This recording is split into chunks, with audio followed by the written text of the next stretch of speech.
नमस्कार, प्रणाम। मैं टिंकू बाबा। जेएनयू की धरती से जो ब्राह्मणों के खिलाफ हो रहे बयानबाजी और जेएनयू की दीवारों पे ब्राह्मण भारत छोड़ो जैसा अपमानजनक शब्द लिखा गया है, उसके खिलाफ आज आप लोगों के बीच खड़ा हुआ हूं। इस पावन धरा को जो तुष्टीकरण की आग में झोंकने की राजनीति हो रही है, उससे निकली हुई आग की लपटें काफी दूर दूर तक जाएंगी, जिसमें कुछ लोगों का हाथ ऐसे ही जल जाएगा। समझने का प्रयत्न करें। जिस भूमि से विद्या रूपी ज्ञान को अर्जित कर नव युवक पीढ़ियों को शिक्षित और सुरक्षित करने का संकल्प लिया जाना चाहिए, आज उसी जेएनयू की धरती से ब्राह्मणों के खिलाफ बयानबाजी हो रहा है। मैं ऐसे अराजक तत्वों को सावधान करना चाहता हूं। मैं ऐसे अराजक तत्वों को सावधान करना चाहता हूं कि जिस दिन ये ब्राह्मण चल पड़े, उस दिन तुम ढीले पड़ जाओगे,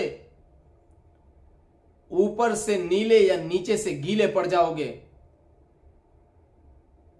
यदि हम अपने आप में रावण को देख ले तो तुम्हें बचाने के लिए स्वयं नारायण को अवतार लेना पड़ेगा, और यदि हम अपने आप में परशुराम को देख लें तो तुम्हें यहां से ऊपर जाना पड़ेगा। हम वो हैं जो रोड के धूल को उठाकर जी कुछ और भी दें, मगर बात यदि ब्राह्मणत्व पे आ गई तो मैं आपको बताना चाहता हूं कि ब्राह्मणत्व विरासत में मिली हुई कोई स्थापित राज्य सत्ता नहीं है। ब्राह्मणत्व तो उस हलाहल विष के भांति है जो समाज, प्रांत और मानवता की व्यवहारिक गंदगियों को निगलकर और आपके जीवन को प्रकाशमयी बनाकर और सुरक्षित सुमार्ग पर लाने का प्रयत्न करता है, वो ब्राह्मण है। और उसी से निकली हुई जो शक्ति है उसे ब्राह्मणत्व कहते हैं।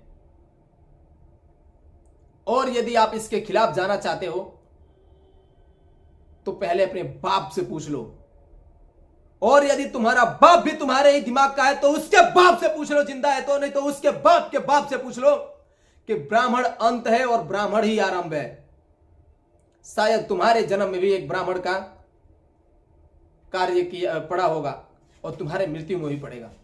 तुम्हारे बाप के जन्म में भी एक ब्राह्मण आया होगा और तुम्हारे बाप यदि नहीं रहे तो उनके मृत्यु में भी एक ब्राह्मण आया होगा, और उनके बाप के जन्म में भी एक ब्राह्मण आया होगा और उनके मृत्यु में भी एक ब्राह्मण आया होगा। तुम कहां तक ब्राह्मणों से भाग सकते हो? ब्राह्मणों ने सदैव इस धरा और इस मानवता को कुछ देने का कार्य किया है, नहीं कि लेने का। ब्राह्मणों ने यदि कुछ लिया है तो वो मान प्रतिष्ठा है और कुछ नहीं। एक ब्राह्मण को प्रतिष्ठा देकर, एक ब्राह्मण को सम्मान देकर खरीदा जा सकता है, न कि पैसों से खरीदा जा सकता है। और यदि किसी को लगता है कि ब्राह्मण कमजोर है तो मैं आपको समझा देना चाहता हूं कि ब्राह्मण समाज कमजोर नहीं, अपितु ब्राह्मण समाज एक उदार समाज है, एक संकल्पित समाज है। उदारता इसके अंदर इतना है कि ये किसी को माफ कर देता है।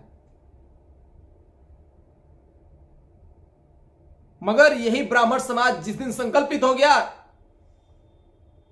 उस दिन चाणक्य के भांति तुम्हें नष्ट करने के लिए भी अपना ताकत रखता है। यही ब्राह्मण समाज यदि संकल्पित हो गया तो अष्टवक्र के भांति तुम्हें संपूर्ण नष्ट करने की शक्ति रखता है। समझ जाओ, शिक्षा के नाम पे इस देश और इस धरा को तोड़ने का कार्य ना करो। सदैव ब्राह्मणों ने सबको उसके योग्य कार्य दिया है।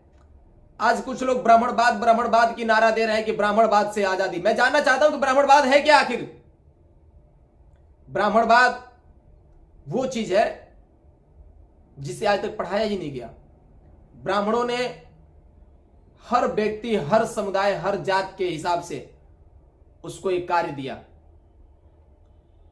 ब्राह्मणों ने सनातन को यह बताया कि हमारे यहां जो डोम कहलाते हैं उनको भी पूजा जाता है। शादियों में उनके यहां से जब तक मौड़ कहा जाता है सर पर रखने वाला वो नहीं आता है, उसकी पूजा नहीं होती है, तब तक हम शादी करने नहीं जाते हैं।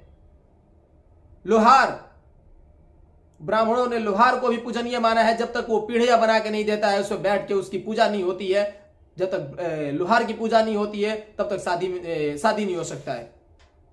ब्राह्मणों ने धोबियों को भी पूजनीय माना है, क्योंकि ब्राह्मण तक किसी अशुद्ध कार्य से या किसी धोबी के यहां से धुला हुआ कपड़ा नहीं आएगा तब तक वो शुद्ध नहीं होता है। ब्राह्मणों ने सदैव सबको पूजने का कार्य किया है, पुजवाने का, समाज से भी पुजवाने का कार्य किया है। खुद के लिए ब्राह्मणों ने क्या रखा है जो ये धरा कभी स्वीकार नहीं कर रही थी या न करेगी, ब्राह्मणों ने उसे लिया है। ब्राह्मणों ने स्वयं के लिए क्या लिया है? ब्राह्मणों ने स्वयं के लिए भिक्षा मांगने का कार्य लिया है। एक दूसरे के घर पे जाके भिक्षाम देही करके अपने पेट को पोषने का कार्य किया है। सदैव समाज के आगे हाथ पसारने का कार्य किया है। ब्राह्मणों ने कभी किसी को दबाने का कार्य नहीं किया है। उसके बाद भी यदि कोई ब्राह्मणों पे उंगली उठ रहा है और ब्राह्मणों के मुंह में उंगली डाला जा रहा है तो समझ लो कि हर चीज का एक लिमिट होता है, और सब्र का बांध जिस दिन ब्राह्मणों का टूट गया उस दिन तुम्हें बचाने वाला फिर कोई नहीं होगा। समय से पहले मैं तुम्हें सावधान और सचेत कर देना चाहता हूं कि समझ जाओ, वरना देर होने पर क्या करोगे? कुछ नहीं कर पाओगे। वही होगा, अब पछताए क्या करे जो चिड़िया चुग गई खेत। तो मैं संपूर्ण ब्राह्मण समाज की तरफ से आपको यह बताना चाहता हूं कि अभी भी समय है। देश ये हमारा है, आपका है, आपके बच्चों का है, आने वाले भविष्य में उनके बच्चों का है। तो इस देश को तोड़ने का कार्य ना करें, इस धरा को तोड़ने का कार्य ना करें, क्योंकि हमने सदैव इस धरा को सुरक्षित और सहेजने का कार्य किया है। हम ब्राह्मणों ने अपने सीने पर लात खाकर, अपना अपमान करवाकर, अपनी चुटिया खुलवाकर, कभी चाणक्य के रूप में तो कभी पुष्यमित्र शुंग के रूप में सदैव इस धरा का रक्षा किया है। ऐसा न करें कि आज इस ब्राह्मण समाज को आपके खिलाफ जाना पड़े। जिस धरा को ब्राह्मणों ने सहेजा है उससे आप खिलवाड़ न करें, क्योंकि आपके बाप की जागीर नहीं है। धन्यवाद।